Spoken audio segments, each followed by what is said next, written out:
Hi, everybody, and welcome back to the Empathic Leader podcast, where we talk all things empathy, emotional intelligence, and leadership. And you are going to love my guest today. She is a powerhouse, and I'm so excited to have her here. Sherry Winn stepped into the world as a leader, first in sports, where she attained the highest level possible in athletics, the Olympic Games. Now, let that sink in for a minute, because that's top level stuff and showing self-leadership from a very young age.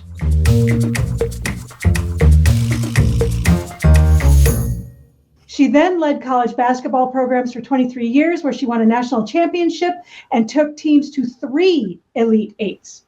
So here's somebody that started with self-leadership and then learned how to make it transform others.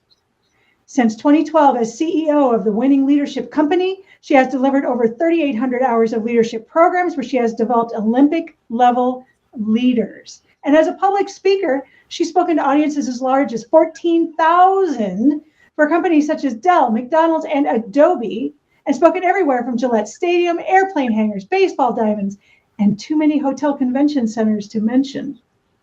Not to mention 3-time best-selling Amazon author and leader of leaders. Please help me welcome Sherry Winn. I'm so happy to have you here today. Thank you so much. Thank you. And just know, when everybody does their bio, it's always going to put the good stuff. It's not going to put the challenges that we've been through. So just so everybody know that that's part of life too. I don't want anybody to think, oh my gosh, it was such an easy road. No, we're going to talk about that today. Oh, heck yeah. In fact, that's kind of where I'd like to start because, maybe somebody does just show up on this earth like fully formed and ready to go. But most of us kind of have to dig and climb and scrape a little bit on the way. So I'd love to hear in your own words a little bit more about your path that got you to where you're at right now. So many things. I mean, I wish I could run down all of them. It would take too long. So I think the biggest thing that people don't realize is that, we're Olympians or people who make money or people who are popular or bestsellers, they're not born that way. Like people go, oh, you were born at the right place at the right time with the right parents and the right stuff. And it's just like everything worked out perfectly. That's not true. I mean, everybody has their challenges and how do we get through them? It's not what happens to you. It's what you do with what happens that counts the most. So I had many challenges, on the way to the Olympics. I was depressed when I was young. I was suicidal. And so people go, how could you do both? Well, we're very good at compartmentalizing, aren't we? We're very good at numbing, stuffing things down. And so, most of my years during that time, even though I love practice, I love playing, and I love travel, all that stuff, I was still suffering a lot from depression, and of course, which I hit it with drinking. That was about that's how I medicated myself. But the end of that was really devastating because at the 1988 Olympic Games, my coach chose that time to sexually harass me at the games, and it was. People don't understand what that means. When somebody says, well, they sexually harassed you, they go, well, why didn't you just tell him no? I'm like, because he's the guy that made the decision whether I played or not. Like that was a challenge. And so it was like, well, do I want to play in these games? And so if I do, then I need to shut up and just endure this, or do I stick up for myself and not play? Yeah. So eventually I chose to stick up myself and I didn't play. And it was horrific. It was just absolutely horrible to endure that at, what should have been the highlight of my athletic career. It should have been, but it wasn't. And so, getting through that was extremely hard. It was extremely hard. Yeah. Well, and especially in that situation, because you need to think of yourself and what's happening with you, but you had a whole team counting on you as well. So you knew your decision was going to impact all of these people. And that's really difficult. Yeah, it's a very difficult situation to be in. I mean, I don't think, part of that was I did tell the team, and they had been intimidated throughout our entire time that we were athletes. I mean, the coach was using intimidation and fear to control us. And so they didn't show up in the way that I wish they would have.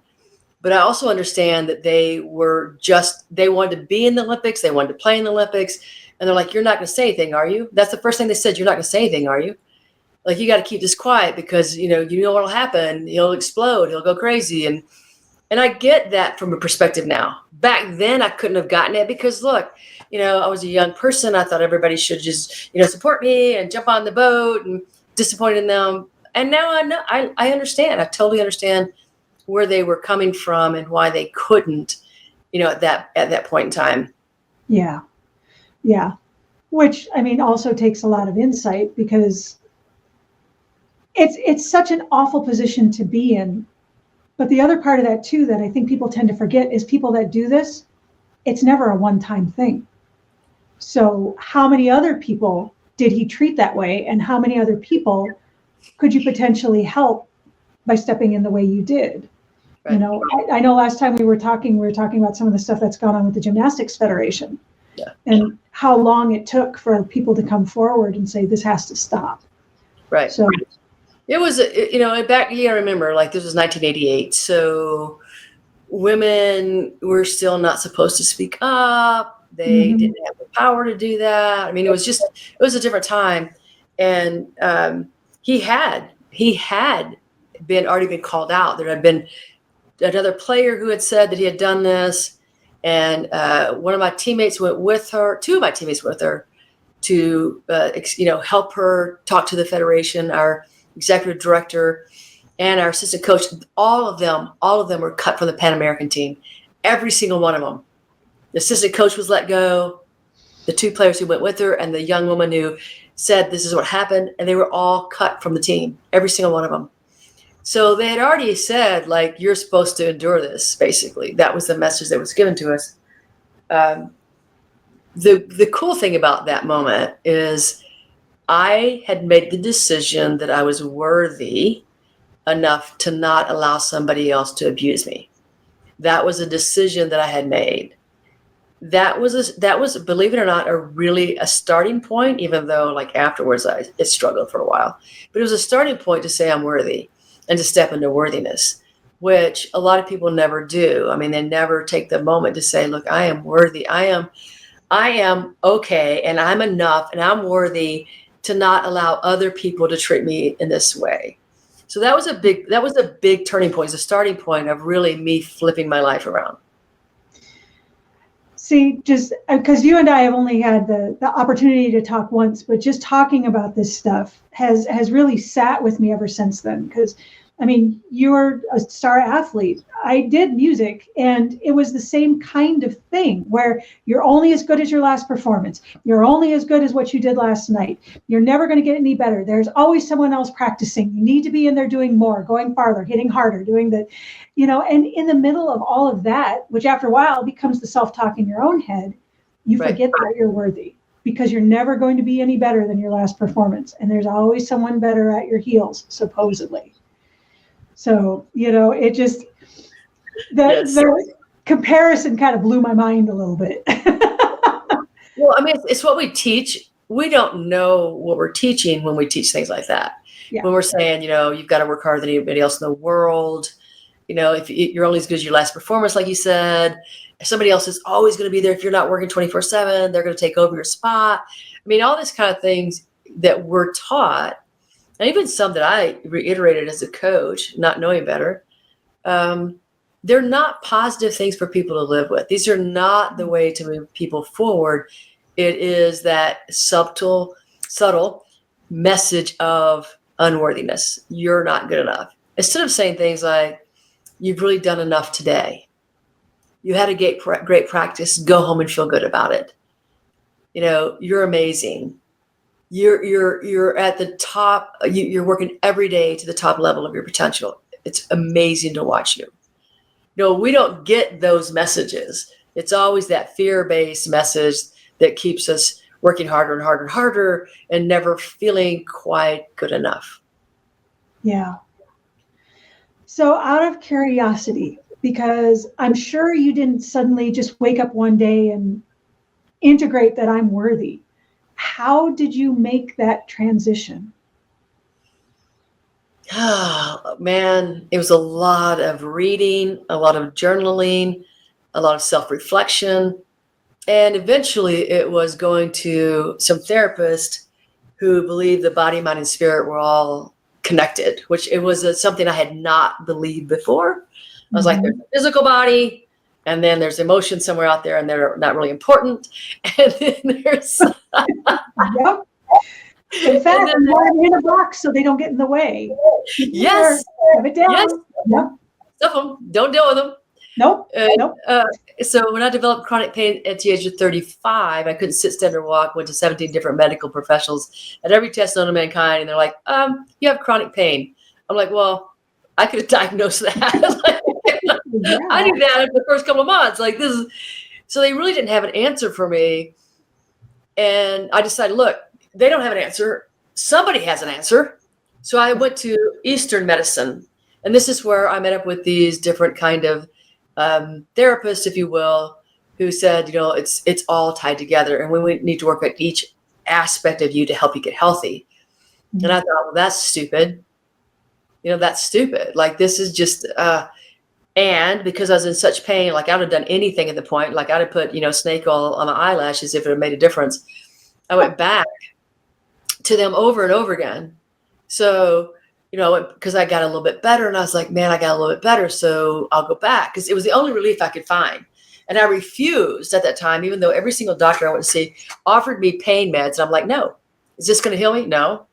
I'm like, well, then why would I want to take it? Well, it'll help your pain. I go, yeah, but what else is it going to do? Yeah. Like, I don't want to get hooked on anything that's just going to create more problems for me, or I don't want anything else that's going to create some secondary things that you're going to give me more meds for. So I refuse to take anything like that. Yes. And so when I started seeing these people, they would talk about, they'd say, well, let's talk about this emotion. And I go, no, we're not going to talk about one of those things. Like, that's, oh, yeah. But I would get better. And then I'd come back like 3 months later and go, hey, the pain's back. And they say, well, we really need to, we need to look into some of the things that you've been feeling, that you've been stuffing. And I go, no. I was like, no, we're not going to do that. It causes pain. I don't want to go. But eventually, and I say eventually, I mean, it was a long time of going back again and again and again. And so at that time, I started reading different books. I was journaling. They were, giving me opportunity to think about things. They were giving me homework. Sometimes they gave me homework to do. And over the course of time, I learned a great deal about how we're interconnected. Like, we really can't, we're not all physical. We're not all emotional. We're not all spiritual. We're all of those things together as one. And one of those things can impact the other. So it was 9 years. It was 9 years of work. Now I got physically better, but I kept going back because I was never at a space where I was all okay. I mean, I was still experiencing pain. And eventually when I was done with the pain that had occurred then. I was done, like, we were completely through. And the reason it just took so long is because I just refused to ever talk about anything that had ever bothered me. Like, I just stuffed every little thing forever. I think it's really an important point. And I appreciate you being so candid about it, because I think a lot of us do that. And, we both work with leaders. We're both in that realm. Mm-hmm. And a lot of them will shove it down and keep it down. And from my perspective, not give themselves much self-empathy. Right. Because I'm not dealing with it right now. There's too much other stuff to do. Plus, once you've done this so often, it becomes a habit. Well, unfortunately, it's kind of like stuffing a clothes hamper with dirty clothes, is that it gets so full and you can't shove any more dirty clothes in there, and they're spilling out the top, but yet you're trying to shove more dirty clothes in there. Right. And that's what happens with those feelings. And It sounds like maybe that's kind of how you came around to understanding your own self-worth. Am I hearing that correctly? Yeah. I mean, it was all those times, it was really, I had to do a lot of work, to get to health. And so my driving force was health, because I wanted to be able to, walk and sit and stand. I want to be able to do those things, live a normal life. And so I was driven I was motivated and driven to continue on the pathway, where I think some people, it doesn't interfere as deeply as it did with me. Mm-hmm. And so they can kind of push it aside and they numb. And so they numb with alcohol, or they numb with gambling, or they numb with whatever it is. They numb. And it could be television, like people just sit down and watch a full day of TV and do nothing else but watch TV. That's numbing. Yeah. So we numb, and if you're lucky, that's where it stops. It's a dysfunctional habit. It doesn't go into an addiction. You're lucky if that does, or you're lucky if it doesn't develop into a dis-ease, because emotions, as we know, lead to disease. And when people say, well, that's not true, I go, okay, wait a second. What is stress? And they'll say, well, I guess it's an emotion. And I go, well, what, when you look at cancer, what's one of the leading causes of cancer? Stress. Yeah. Oh, so yes, it does. And so we just don't think of it that way, because we don't want to look at our emotions. We don't want to deal with the emotions we have. And we certainly don't want to admit at any level that we're responsible for them. Yes. And then there's that added layer of not wanting to appear weak, not wanting to appear vulnerable. We're all strong. We can all handle this. Yeah. Well, vulnerability is courage. Like you cannot be vulnerable. You cannot become vulnerable without being courageous, because anytime you expose yourself to a level, it means that people could dislike you. They could think you're weak. They could not follow you, whatever. And so we're talking about leadership. We certainly don't want to be like too much information to everybody. People don't know they don't need to know your entire life. They don't need to know that everything that's ever happened to you, but they do need to know that you're human, and they do need to know that you struggle sometimes. And it doesn't mean you have to go through everything that's ever occurred, but you could just share something as simple as, I'm really struggling today. My partner and I aren't getting along, or, I'm really struggling today. My child is sick and very ill. I mean, you don't have to go through every single thing, but sharing, or even sharing, like, I'm scared about where the company's going right now, or whatever that is. Like I have some fear here that I need to get through. It doesn't have to be like so deep. We don't have to explain everything in our life, but sharing is what connects people. And if you want to lead, you need to let people know how you feel and how you're connected to them. And so they understand that you too have these things that you must get through. Yes. Just like they do. And that even though you're the leader, you are still a human being. Yes. As a leader, you're always on stage. Someone is watching and they see this. Mm-hmm. And thank you that you use the word connection, because that's exactly my wheelhouse. People have this weird idea that empathy is this fluffy thing that's all about feelings and puppies and rainbows, and it's not. It's about understanding and human connection. Mm-hmm. That's it. So this idea that by being vulnerable, you can actually allow this connection to happen, and allow it to happen both ways. It allows people to connect with you as well. So with the work that you've done, the leaders you've worked with, and the talks that you've given, and everything that you've done in your life, you've probably seen this connection done well and seen it not done well. Mm-hmm. And I'd love to hear a little more from your point of view, maybe about somebody that was like super stellar in how they created this connection, or maybe someone who could have thought about it a little more. Yeah, well, the people who normally hire me understand that, people are important. They understand connection. So they're constantly working on that. And so like I worked with McDonald's a couple of times last year, and with their IT department. And this is the guy, the head of the IT department. He's the guy that says, look, we need to keep growing our people. We need to give them attention. We need to help them, see where they're at and where they can go. We need to have these regular, educational workshops, if you will, so that we can grow. And we want to do fun. We want to also make it fun. We want to make it a fun experience where people are growing and having fun and doing that. And so he has a lot of people on his team that are motivated and engaged, right? And are producing. They're unafraid to be creative. They're ready to be innovative. And so this is what happens when you take the time to connect, take the time to have conversations, take the time to bring in, people like you or me to a company. And, certainly this is a company that's billions, but they're still saying, hey, we have to pay attention to our people. We have to grow our people. We have to pay attention to them. We have to value them in ways that other people can see. And so when we do that, big things, occur. Like I said, productivity increases because innovation and creativity are allowed. People are more engaged. They're happier. When they're happier, they're going to work harder. I mean, it's just like all this stuff in the mix. It all works out in situations like that. And so I've worked with people too, though, that are independent. So I coach also leaders. So I work with people one-on-one. So I have a guy that I'm working with, and he hired me because he couldn't get along with the CEO. So he was a COO. He couldn't get along with his CEO. He's like, I need to figure this out because this is miserable. I don't know how to do this. And so I started off kind of playing the victim, like, this guy's doing this to me. And I'm like, not going to go there. That is not going to work. Like, you can't be the victim because you're making choices every day to be here. You're making choices how you show up in the conversation. You're making choices. But I talked to him today, and he was so great because we had talked about, filling his cup. Like, if you don't want people to take all of you or to take away from your energy, you have to fill your cup.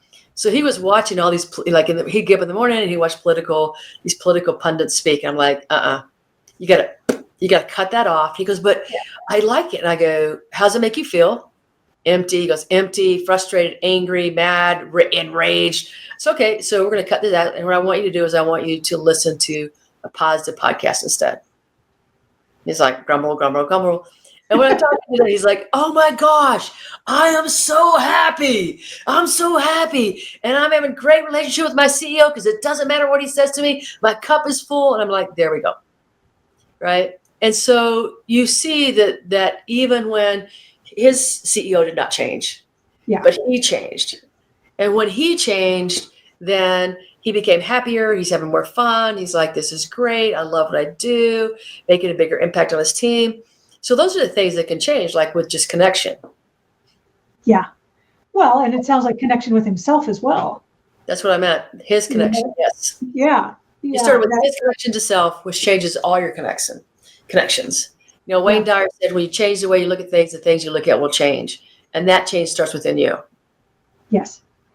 Yes, it absolutely does. I couldn't agree more. And it's so funny how quickly these changes will happen, and I appreciate that you actually bring that point of view to it, that there is a personal element, that you do have to do the work. You do have to make the effort.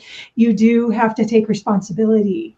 Maybe not for the situation, but for the way you respond to it at the very least. So, I think that's huge. Oh yeah. If you're not going to take responsibility, then nothing's going to change. Yes. Yes. Right? If you want something to change, that means you have to change you. And when you change you, the things around you will change. So that's the work that people don't want to do. It's the work I didn't want to do. Yeah. My therapist wanted me to look at me, and I was like, oh, hell no, not going to do that. That's scary. I don't want to do that. Are you kidding me? But if you don't look at yourself, then you're going to show up the same way. Yes.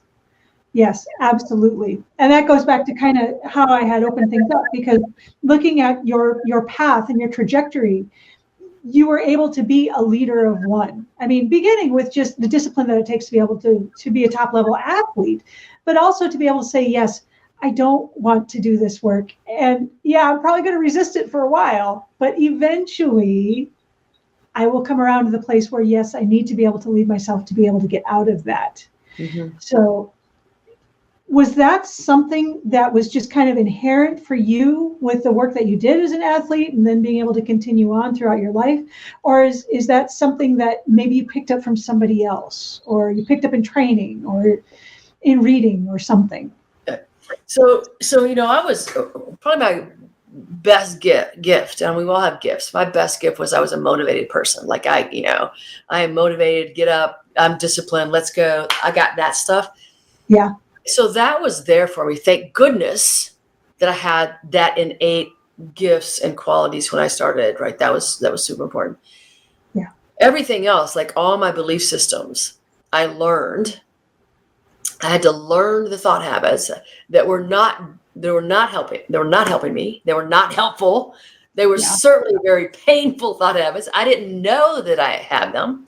And this is the challenge that most people have. Like, if we're not experiencing what we want, it's because we have some sort of blockage in our thought process that's not letting us get there. So we all have these thought habits that we developed as children that we didn't know we developed. But we developed them. Every single one of us developed them because it became wired in our neural networks. It becomes the lens that we see the world, and then it becomes the way that we operate within the world. So your perception is your reality. Yes. And when we have these belief systems that we're given, that we don't even know we're given, and we're operating within those. So, for example, for me, both my parents were victims. I did not know that. I had no idea. Well, first of all, I didn't know what a victim was. A victim is somebody who blames outside events, circumstances, or other people for why they are who they are. That's a victim. Both my parents were victims. I did not know that. So I was a victim. So how long did that cause me pain? How many decades did I live in this it's not my fault thing, like the official doesn't like me, my coach doesn't like me, it's why that I don't get this and that, my teammates don't pass me the ball, blah, blah, blah, blah, blah. Like victim, victim, victim, victim, victim, right? Well, I didn't know. I had learned that, but I didn't know that I had learned it. Well, the greatest thing about learning something is you can unlearn it. Yes. So it's not that people say to me, oh, but I got the anger. Look, I've got the angry DNA. No, you don't. You learned it. You learned it. So you can unlearn it. And maybe it's stuck because you've practiced it so long, but you can unlearn it. And that's the things I think that a lot of leaders, if they just were able to understand what they do to themselves, then they would know how they show up to other people. And then they understand why there's a disconnect between them and the people they're trying to, leading or trying to lead, because I'm saying they're trying to lead if it's not successful. They're trying.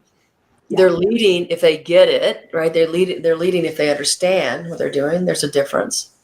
So it's just the work. And I've done work with so many different executives and had so many positive results, because the people who want to do the work will always find the way forward. Yes. Yes. They have the motivation. They want it. It's exactly what you were talking about, that you were motivated and willing to work hard. And yes, those people, they will always figure it out because they want it. Mm-hmm. You know? And that's the difference, because sometimes there'll be a CEO who calls me and says, can you work with my ex, my CFO, my whoever, and it's not a choice of that person. Yeah. And then what you find is resistance. Yes. Yes. Well, it's not their choice. Right. Yeah. So, I mean, and I mean, we're adults. As adults, we're allowed to make that choice, whether we want to do it or not. But in that kind of situation, if you have an adult and they're like, I'm not going to do it, there is nothing you can do to make them do it. But they need to know the consequences of their choices. Yes. So if here's an opportunity for you to grow, here's an opportunity for you to remain in your job, here's an opportunity, and so if you're choosing not to change, then you're choosing to leave. That's the choice you're making. So it is a choice. Yes. And they just need to understand what the choice really means. And so there are some people who truly don't believe the choice. So they'll say, oh, they'll never get rid of me. Yes, they will. Like if you're dysfunctional in your leadership, you will be terminated eventually. Now, sometimes it takes a long time for people to discover or figure this out or even decide to do it. But if you're dysfunctional, you will lead yourself into pain. Yes. But the critical point to everything you've said is that it is a choice. Yes. We are not just at the whims of our upbringing or the universe or our circumstances. We actually do have control over this. Yes. And that's the power of responsibility, right? So that's leaving the victim mentality, which so many people have unknowingly, leaving the victim mentality and saying, I am responsible for me. I'm responsible for my choices. And people go, well, there's no any choice. There's always a choice. You may not like the choices that you have. There's always a choice. But once you understand you have choices and you start taking responsibility for those choices, then your life changes. But like I said, I was a victim. I didn't know I was a victim. I didn't know I had to take responsibility for my behavior. It was always everybody else's fault. So I had an excuse forever for why I didn't get something or whatever. There's always an excuse, but I didn't get what I wanted because I had an excuse. So it's always like, well, it was, my coach's fault that I didn't get X, X, and X. Yeah. It's an easy place to be. And I think our society actually supports some of that victim mentality as well, which is too bad because it holds people back. Oh, for sure. I mean, every time I hear a coach go, we lost the game because of the officials, I'm like, oh, so you played the perfect game. Like your players did not make a single mistake.